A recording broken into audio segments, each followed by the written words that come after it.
Saya share dari laptop. Oke. Ya. Bismillahirrahmanirrahim. Assalamualaikum warahmatullahi wabarakatuh. Oh man, ini saya set sebentar. Sorry, speakernya. Ya, saya matikan dulu.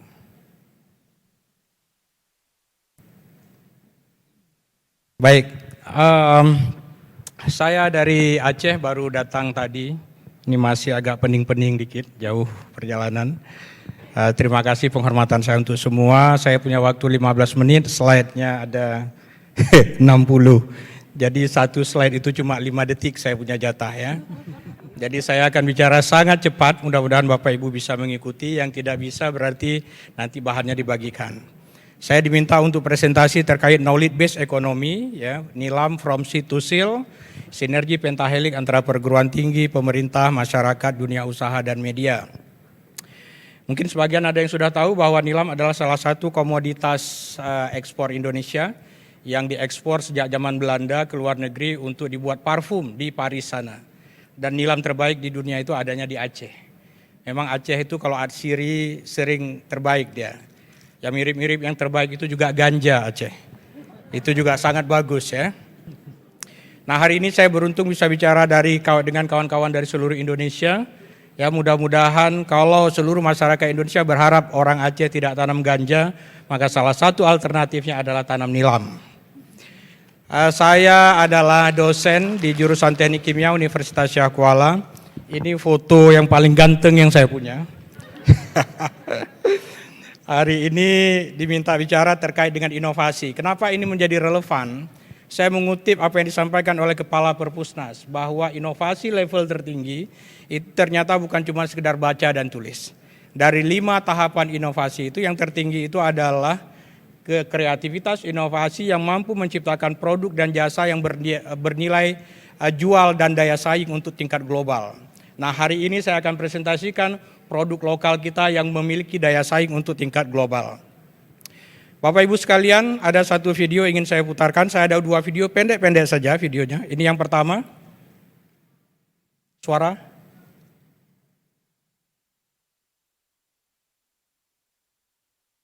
Ada suara ya? 2005. Just few months after tsunami disaster in Banda Aceh. At that time, a big question in my head, why I was chosen to be a survivor. But now I think I have the answer. We have to continue our life to do innovation and contribution to our community. Thank you very much to Curtin University. We hope with innovation we can increase the prosperity of our community in Aceh. Thank you very much. Bapak Ibu sekalian, itu adalah Innovation Award yang saya terima dari Curtin University Australia pada tahun 2018 untuk pekerjaan yang kita lakukan. Hampir 7 tahun saya dengan kawan-kawan di Pusat Riset Arsiri Research Center Universitas Syah Kuala itu membantu inovasi untuk petani di kampung-kampung, menciptakan produk-produk inovasi. Apa yang kami lakukan saya putarkan di video 2 menit berikut.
Baik, itulah yang kita kerjakan ya di Universitas Syah Kuala. ARC kami dirikan tahun 2016 atas kebutuhan masyarakat Aceh terhadap kebutuhan inovasi terhadap minyak nilam ya. Tim saya cukup besar, sekarang ada 57 orang, profesor, doktor, master yang ada di pusat riset saya, dan saat ini mendedikasikan pengetahuannya untuk membina masyarakat kita. Indonesia sendiri adalah 3 negara terbesar di dunia penghasil atsiri, dari ujung Sumatera sampai dengan ujung Papua. Kita sangat kaya dengan bermacam-macam atsiri, salah satunya adalah minyak nilam atau yang disebut dengan patchouli oil. Bahkan untuk minyak nilam, 90% nilam dunia itu berasal dari Indonesia. Jadi 6 bulan saja Perancis nggak mendapatkan minyak nilam dari Indonesia, susahlah hati mereka karena industri parfumnya akan menjadi goyang. Kenapa parfum itu menjadi terikat dengan minyak nilam? Karena minyak nilam mengandung satu komponen yang disebut dengan patchouli alkohol. Kalau parfum tanpa minyak nilam dia hanya bertahan 30 menit. Tapi kalau ada minyak nilam dia akan bertahan 8 jam, 12 jam, bahkan kalau disemprotkan di baju 1 minggu itu tidak hilang-hilang baunya. Ini bisa kita buktikan dari hasil riset Bapak Ibu sekalian, sehingga kenapa kemudian minyak nilam kita itu begitu digila-gilai oleh komunitas internasional khususnya untuk industri atsiri. Minyak atsiri sendiri itu menghidupi lebih dari 200.000 petani di seluruh Indonesia. Jadi kalau kita membantu atsiri sebenarnya ini sangat potensial untuk mengangkat harkat dan martabat rakyat Indonesia. Untuk Aceh khususnya, nilam adalah salah satu komoditas dari 10 komoditas unggulan. Dari 23 kabupaten kota yang ada di Aceh, 16 ada minyak nilamnya. Ya, jadi hampir merata di seluruh tempat. Dan nilam di Aceh memiliki sejarah yang panjang. Dari beberapa literatur kami menemukan bahwa kepanjangan dari nilam adalah Nederland Indies Landbouw Aceh Maskapai, sebuah perusahaan Belanda yang menangani tata niaga perdagangan patchouli. Jadi Belanda datang ke Aceh salah satunya gara-gara urusan nilam ini Bapak Ibu sekalian. Ini literatur yang kami temukan di perpustakaan museum di Belanda ya. Judulnya adalah Aceh Patchouli Oil, diterbitkan tahun 1932. Waktu itu ini ada mobil yang digunakan untuk mengangkut tanaman nilam dan diekspor ke luar negeri. Ini adalah komponen-komponen alami yang ada di dalam daun nilam yang selama ini menjadi rahasia yang tidak terbuka. Ya, 100% minyak nilam dari Indonesia itu diekspor keluar. Sampai di Singapura, kemudian diproses sedikit, kemudian dikirim ke Prancis, dikirim ke Amerika, ke Spanyol dan lain-lain, dan sebahagiannya dibeli kembali oleh industri dalam negeri, termasuk seperti Marta Tilar dan lain-lain. Jadi kita Marta Tilar membeli minyak nilam dari Singapura, Prancis juga dari Singapura, Mesir dari Prancis, Amerika dari Prancis, Prancis dari Singapura, Singapura dari Medan, Medan dari Aceh. Jadi berputar-putar sehingga itu demikian rantainya itu yang tidak mensejahterakan masyarakat kita.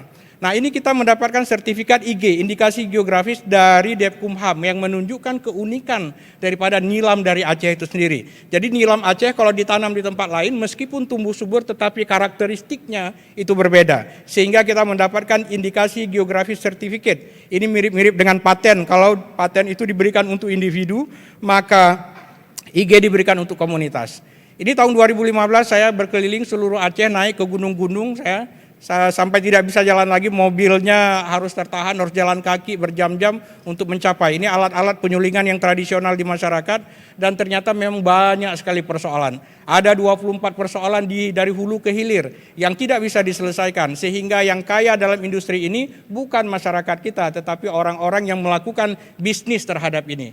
Nah, sedangkan masyarakat kita sendiri itu tidak kaya dan tidak sejahtera. Itulah yang menjadi konsen kami di perguruan tinggi sehingga sudah tahun ke-7 kami belum berhenti untuk bekerja untuk masyarakat. Saya dengan kawan-kawan menulis banyak sekali dokumen, tebal-tebal Bapak Ibu sekalian dokumennya. Satu dokumen harganya 500 juta, 300 juta. Kita dapat uang, tetapi masyarakat kalau ini tidak kita implementasikan, maka masyarakat tidak akan mendapatkan manfaatnya. Kami kembangkan strateginya, kami buat roadmap sampai dengan tahun 2027 apa yang harus kita lakukan. Kami buat untuk jangka pendek sampai dengan tahun 2022 untuk 5 tahun apa yang harus kita lakukan. Kami buat master plan-nya, kemudian kami kembangkan strategi pentahelix, yaitu perguruan tinggi, dunia usaha, masyarakat, pemerintah, dan media. Ya, jadi kita harus bekerja sama untuk kemudian mengeluarkan inovasi untuk kesejahteraan masyarakat kita. Kami memetakan apa yang harus dilakukan oleh pemerintah, apa ya DPR harus melakukan apa, NGO harus apa, kita bagi-bagi tugas sehingga ini bisa bermanfaat untuk orang banyak. Kami bergerak cepat mengembangkan apa yang disebut dengan inclusive innovation, ya, inovasi yang bisa dirasakan manfaatnya oleh masyarakat. Kami di Aceh itu pernah ada hebat sekali tentang PT Arun. Ya, investasi terbesar dalam sejarah peradaban Aceh mungkin ada di Arun ketika gas alamnya itu dieksplor. Tapi apa yang terjadi setelah 30 tahun Arun? Masyarakat yang paling banyak miskinnya ada di Aceh Utara di mana Arun itu berada. Kenapa demikian? Karena inovasi yang dikembangkan bersifat eksklusif, tidak inklusif. Masyarakat itu terasing dari proses inovasi. Itu kami tidak ingin ulangi lagi sehingga kita kemudian mulai membuat pusat-pusat pembibitan nilam ini yang melibatkan masyarakat. Hampir di semua kabupaten kami telah membuat pembibitan untuk nilam ini. Ini contoh-contohnya. Ada di Bener Meriah, Gayo Luas, Aceh Besar, Aceh Selatan, dan lain-lain. Kami kemudian mengajarkan masyarakat bagaimana menanam nilam yang baik, ya, supaya hasil sulingannya bisa langsung ekspor. Tidak perlu lagi diproses lebih lanjut. Dan ini peranan dari kampus, ya, orang-orang pintar yang membaca buku demikian banyak, yang sekolah ke luar negeri, dan dia harus menurunkan ilmu pengetahuannya itu kepada masyarakat. Kita semua berprinsip bahwa knowledge is free. Ya, knowledge is free, just bring your bucket, kata Pak Taufik ya dulu waktu masih ketua pustaka. Kami melakukan inovasi penyulingannya Pak. Saya dapat uang dari Pak Rektor di Universitas Syah Kuala, kita buat inovasi penyulingan, produk yang dihasilkan bisa langsung kita ekspor dengan kualitas yang tinggi. Kami membina masyarakat di kampung-kampung. Ini salah satu program yang didanai oleh Bank Indonesia. BI memberi uang untuk 2 tahun dan kami buat ketel, rumah pembelajaran, kami ajarkan masyarakat bagaimana membibit, menanam sampai dengan menyuling menjadi minyak, dan kami dekatkan dengan eksportir. Saya cari eksportir dan kemudian sign MOU dengan beberapa perusahaan di luar negeri sehingga sekarang harga minyak nilam sudah terkendali dan menguntungkan masyarakat. Tahun 2019 kami mendapatkan mesin, nih yang di tengah yang tadi saya putar itu, harga mesin ini 3,6 miliar, bantuan dari BPPT. Nah dengan mesin inilah kemudian kami bisa melakukan proses purifikasi dengan teknologi yang disebut dengan molecular distillation. Kita ekstrak, kita bersihkan minyak nilam itu, kita tingkatkan kadar pacoli alkoholnya sehingga bisa berfungsi menjadi fiksatif bagi parfum. Jadi tidak perlu lagi kirim ke Singapura karena negeri kita sudah bisa membuat yang sekelas dengan Singapura, yang sekelas dengan Prancis. Ini hasil-hasil riset ya, jadi kami banyak mendapatkan pendanaan riset, saya sudah coba dengan kawan-kawan ya, banyak sekali hasil-hasil riset, ini saya scan yang baik. Riset yang terakhir adalah tentang anti-aging Bapak Ibu sekalian. Kami sudah riset 2 tahun, ternyata di dalam minyak nilam ada komponen anti-aging. Dan ini sudah kita riset, dan insya Allah November ini produk anti-aging akan di-launching di salah satu pabrik di Cilengsi, Bogor. November ya. Dan inilah sejarah pertama kalinya dalam sejarah kami khususnya di Aceh, daun nilamnya dari negeri kita, produk akhirnya pun ada di negeri kita. Karena ilmu pengetahuan yang bisa kita pelajari dan kita terapkan. Kami membuat parfum sekarang. Ini parfumnya, ada yang etanol, pakai etanol, ada yang non etanol, dan daya tahannya itu 8 jam, 12 jam. Nanti boleh coba. Ya, boleh dicoba, boleh beli di Shopee ada, ya, bisa ketik. Baik, Bapak Ibu sekalian, ini anti-agingnya, ya, anti-aging. Ini produk-produk lain, ya udah habis waktu saya. 1 menit lagi Bu, 1 menit lagi ya. Oke, ini produk-produk, jadi saya simple. Bagaimana produk ini bisa demikian banyak? Hari pertama saya mengajar proses industri kimia di Teknik Kimia Universitas Syah Kuala. 30 mahasiswa langsung saya bagi menjadi 6 grup, 1 grup 5 orang. Saya ajarkan ekstraksi, destilasi, vacuum distillation dan macam-macam. Saya bilang sama mahasiswa, nilai tertinggi kalian dari saya ketika di akhir semester, kalian bawa satu produk yang siap jual. Nilainya A langsung dari saya itu. Karena dia bisa membuat parfum, bisa buat hand sanitizer, medicated oil, dan seterusnya dan seterusnya. Maka setiap tahun kami menghasilkan demikian banyak produk-produk inovasi. Bapak Ibu sekalian, ini saya scankan produk-produk inovasinya. Produk inovasi ini bahkan memenangkan kompetisi internasional. Saya kasih contoh nih, yang di sebelah sini. Ini adalah sabun, tapi bentuknya kertas. Sabun tapi bentuknya kertas. Kita ikutkan di kompetisi internasional, diikuti oleh 35 negara, 400 tim. Dan mahasiswa kami mendapatkan medali perak. Artinya Bapak Ibu sekalian, negeri kita bisa. Kita bisa melakukan itu sama dengan negeri-negeri lain, dan saat ini tidak perlu semua komoditas kita ekspor, sisakan di negeri kita untuk meningkatkan sebahagian dari pendapatan masyarakat. Ini produk-produk yang lain ya, saya scan cepat, produk-produk yang sudah kita buat, dan sekarang ternyata saya ya, memang dengan kawan-kawan dosen yang udah tua-tua ini, yang tidak muda ini lagi, itu memang pandai membuat produk dan lain-lain, tapi kurang pandai menjual. Kayaknya harus ngundang Ibu Riris nih untuk digital marketingnya. Ya. Akhirnya tahun 2019 kami bentuk koperasi Pak. Tapi nggak boleh orang tua yang pegang. Saya harus sadar ini ya. Maksudnya anak-anak muda ini cepat kali. Dia sekali pegang produk senyum udah laku, Pak. Saya capek senyum-senyum nggak laku-laku. Saya kasih contoh, tahun 2020 awal ketika COVID datang, kami produksi hand sanitizer. Bapak Ibu sekalian, kami mendapatkan dana 1,9 miliar dari penjualan vakum hand sanitizer tersebut. Jadi kelola oleh anak-anak muda yang cantik-cantik dan ganteng-ganteng ini. Ya Bapak Ibu sekalian, ntar kalau mau cantik dan ganteng plus glowing, pakai anti aging dari yang kita buat. Produksi negeri kita dari daun nilam yang ada di negeri kita. Kami sekarang membeli, punya kemampuan. Setelah ada koperasi, kita mampu membeli minyak dari nilam dari masyarakat. Hari ini masyarakat antarkan minyak ke tempat kita, hari ini kami berikan uangnya kepada mereka. Bapak Ibu tahu enggak, dulu tahun 2015 ketika saya keliling Aceh hanya 4 kabupaten lagi menanam nilam. Tapi hari ini dengan bangga saya katakan 17 kabupaten telah kembali menanam nilam.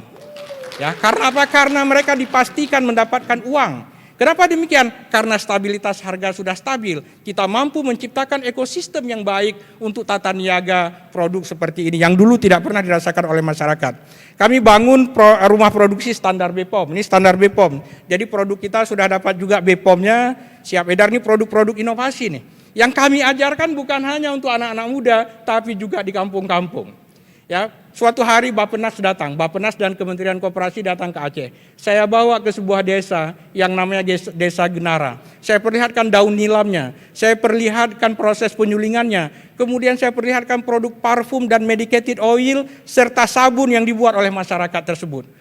Mereka tidak pernah membayangkan bahwa di pedesaan mereka bisa buat parfum yang setara dengan parfum yang telah dibuat di tempat-tempat yang lain. Kita bisa. Negeri kita bisa, asal kita semua bisa bersatu.